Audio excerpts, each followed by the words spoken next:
With how the economy is today, some people are having a hard time fitting things into their budget, while others just don't know what to spend their gift cards on. Today, I'm going to show some tech under $50 that I use regularly. None of this is sponsored, nobody has sent me any of it for free, nor am I using affiliate links. And some of it, honestly, is kind of boring, but, boring things are commonly pretty useful, so the first thing on my list is an HDMI switcher.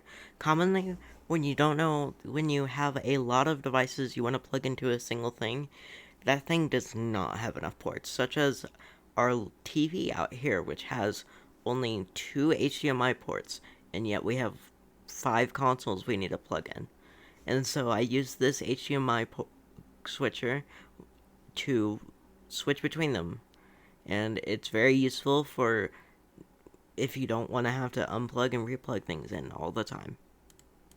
Another useful but boring item is a long USB-C cable. I used to use this for VR, but now I use it for everything. Connecting controllers, phones, my AY and Thor, even a couple computers. You'd be surprised how useful it is having such a long cable for everything. Another useful item I have is an SSD enclosure. These are great alternatives for USB sticks or just to grab data from other devices. I had an extra SSD from a moving family member, and I used it for my PS4 and eventually used it to set up my current NAS. Another great item to have is a portable battery. I originally got my portable battery for long trips or events, but honestly, I don't travel a lot anymore. So I kind of just use it all the time when I leave the house because it's very useful to have just in case someone's phone is dying or device is dying or anything really. Another great item for anyone who has a portable device is a USB-C hub.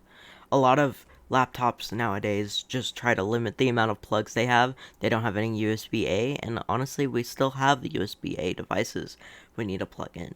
So I use it for my laptop. I use it to connect things to monitors. I use it for my AY and Thor, and it's great for things like Steam Decks as well. Now, none of these items were incredibly interesting, but if you have an extra $50 or you want to find some pieces of tech you might find useful that are on the cheaper side, that you'll use on a daily basis, I would consider one of these. If you would like to hear more about my opinions on tech, consider subscribing or clicking on the video on screen now. Thank you.